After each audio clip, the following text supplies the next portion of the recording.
여러분 반갑습니다. 여러분의 멘탈 전도사 천마스입니다.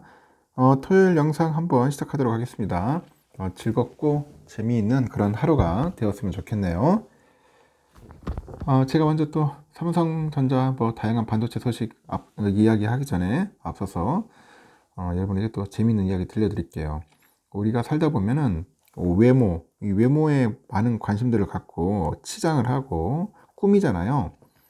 왜 외모를 가꾸어야 하냐? 그 현실적인 이유에 대해서 한번 설명을 해드릴게요. 첫 번째, 사람들이 더 신뢰를 합니다. 그 외모가 매력적이면 사람들은 자기 관리를 잘 하는 사람이라고 생각을 하겠죠. 그래서 그 사람의 그 말하고 그런 행동을 더욱더 신뢰를 합니다.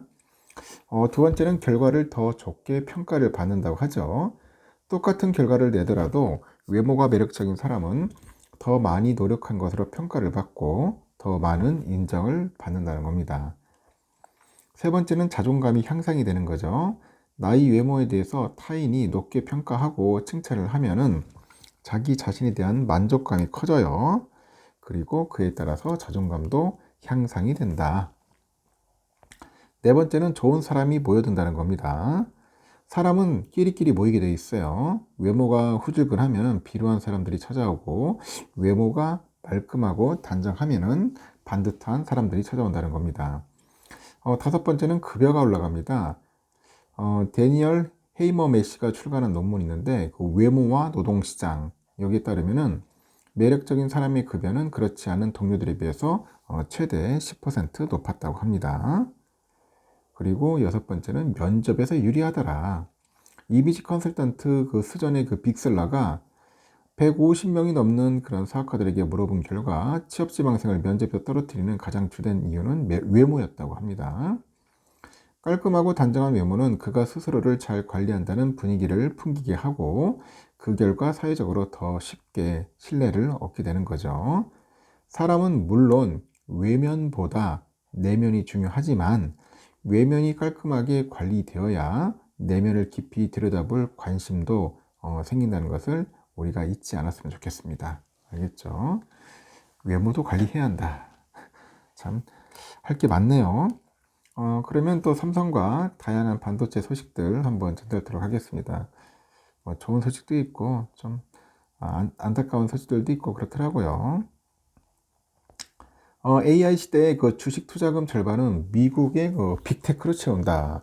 그리고 나머지는 배당 성향에 따라서 대만, 한국, 인도 기업들로 글로벌 분산을 하세요. 그런 이야기를 하네요. 글로벌 분산. 어제 보니까 그 2024 서울 머니쇼 플러스요. 머니쇼 플러스 세미나 연사들의 공통된 투자 의견이라고 합니다. 국내 주식 쪽을 담당한 연사들은 미국 주식 전문들과 설전을 펼치기도 했는데 데이터상으로는 크게 밀렸고 올 들어서 21일까지 미국 S&P 500 지수는 25% 올랐는데 코스피는 꼴랑 6% 하락을 했다. 트럼프의 그 대통령 재집권은 법인세 인하를 예고하네요. 이에 따라서 미국 기업들의 순이익이 더 늘어나면서 이런 이익의 대부분을 돌려주는 미국 주식의 총 주주 수익률도 높아진다는 것이 저번에 보니까 유안타증권 그 본부장의 핵심 논리네요. 보니까 이날 증시의 큰 흐름을 읽으라는 세미나에서 유 본부장이 미국 상장세의 이익의 대부분을 주주에게 돌려주는 시스템이 정착돼서 꼭 담아야 하는 자산이다 이렇게 언급을 합니다. 저도 보니까 이분 이야기가 좀 어느 정도 이렇게 신빙성이 좀 있더라고요.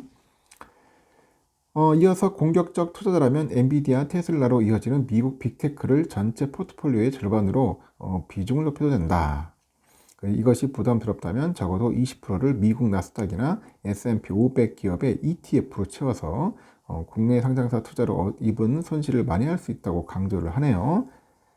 같은 세미나 연세로 나온 그 곽상준 씨, 이분은 대한민국이 망한 것이 아닌데 증시는 이미 초토화돼서 오히려 반등의 기회가 남아있다 이렇게 또 반박을 하기도 합니다. 그는 삼성전자 등 국내 우량주들의 처참한 주가 성적표로 자신도 역대 최악의 수익률을 기록 중이다. 너스레를 떨어요. 그가 운영하는 뭐 각도기 유튜브 채널이 있던데 하여튼 이처럼 국내 투자들과 고통을 함께 하고 있다고 합니다. 메리츠금융과 KB금융은 이제 배당과 자사주 소각 등 주주환원의 시동을 걸었다. 주주환원 상승 기울기가 점점 높아질 국내 업종에 선별 투자를 해야 한다. 그런 이야기를 하는 사람도 있고, 저는 근데 국내는 안 했으면 좋겠어. 이 증권사 애들, 국내 증권사 애들, 특히 국내 주식 해라고 이렇게 믿고 따라했다가 아주 초토화된 적이 많아가지고, 제가 늘 얘기하죠. K 주식 하는 게 여러분들에게 큰 도움 된다고. 진짜로 자신 있거나 실력 있는 사람만 하세요. 국내 개별 주식 투자가 부담스러울 경우 코스피 우량 종목을 엮은 그런 지수 ETF에 투자하라는 의견도 있더라고요. 이날은 국장이냐 미장이냐 그것이 문제다. 이런 세미나에 연설로 나선 또 박세익 씨가 이런 얘기를 하던데, 코스피는 주가 순자산 비율 PBR이 0.9배가 바닥이다. 그리고 코덱스 200과 같은 그런 시장 지수를 중장기로 사면 된다 합니다. 큰일 나는데 그랬더니 내가 볼 때는 괜히 샀다가, 하여튼 개별 종목 중에서 오너 직원들이 취약한 곳에 대한 단기 투자 매력이 높아지고 있다고도 합니다. 같은 세미나에서도 미국 주식편에 선 그 백찬규 씨는 코스피랑 달리 S&P 500 기업의 분기별 EPS 전망치는 계단식으로 오른다고 합니다. 이런 실적 예상치를 보고 엔비디아 등 미국 빅테크로 돈이 몰려서 25년까지 주가가 좋을 수밖에 없다. 그리고 이날 백 팀장과 함께 유 본부장, 곽 부장 이런 연사들은 공통적으로 자기 자본 이익률을 투자 대상 찾기 핵심 지표로 제시를 하죠. 자기 자본 이익률은 한정된 기업의 돈과 인재, 데이터를 활용해서 얼마나 이익을 내는지 알려줍니다. 수익을 잘 내도 되지만 배당 등 주주 환원을 늘려도 이 수치가 올라가죠. 백 팀장은 트럼프 2.0 시대는 미국 기업 보호가 핵심이며 ROE가 높은 미국 빅테크로 수혜가 몰릴 거다. 곽 부장은 삼성전자가 계속해서 덩치가 커지면서도 10% 중반대의 ROE를 유지했을 때 주가가 잘 나갔는데, 올 들어서 한 자릿수에서 반등하지 못하면서 주주들을 실망시킨 것이다. 이렇게 설명을 합니다. 그리고 우주 사업과 방산에 아우르는 테슬라와 대출 성장세 지속에 따른 미국 은행주도 추천 정보로 나왔더라고요. 반도체 업종에서는 국내 주식 중 하이닉스만 저평가됐다는 의견이 나왔고, 엔비디아랑 TSMC와 함께 AI 반도체 동맹의 한 축이라고 하죠. 그래서 하이닉스의 반도체 기술력은 삼성전자보다 최대 2년 정도 앞서 있다고 하네요.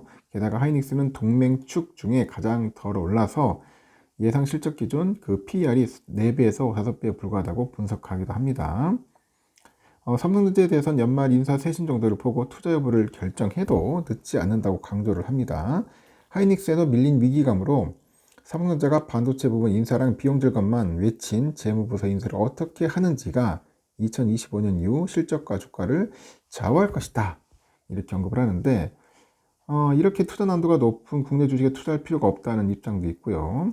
그리고 포트폴리오 비율에서도 대만보다도 낮은 5%만 담으면 된다고 제시하는 사람도 있고요. 미국 외의 주식 중에선 TSMC가 이날 세미나에선 여러 번 언급이 되더라고요.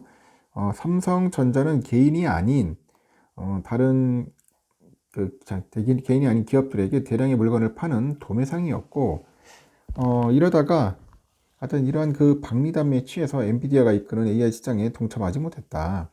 TSMC는 소량의 주문형 제품을 잘 만들어서 삼성과 반대로 갔고, 그리고 최근에 AI 시장에서 GPU 물량까지 독점하면서 AI 시장의 핵심이었다고 합니다.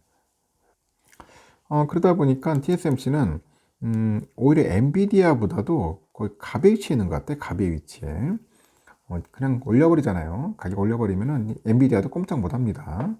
그런 거 보면 참 웃겨요. 빨리 삼성전자가 잘 되길 바랄 겁니다. 엔비디아 입장 측에서는 삼성이 잘 됐으면 좋겠는데, 이 삼성이 못 따라와 주니까 엔비디아도 속 터질 거예요. 이왕이면 삼성에다 좀 맡기고 TSMC도 맡기고 하면은 좋지 않겠습니까?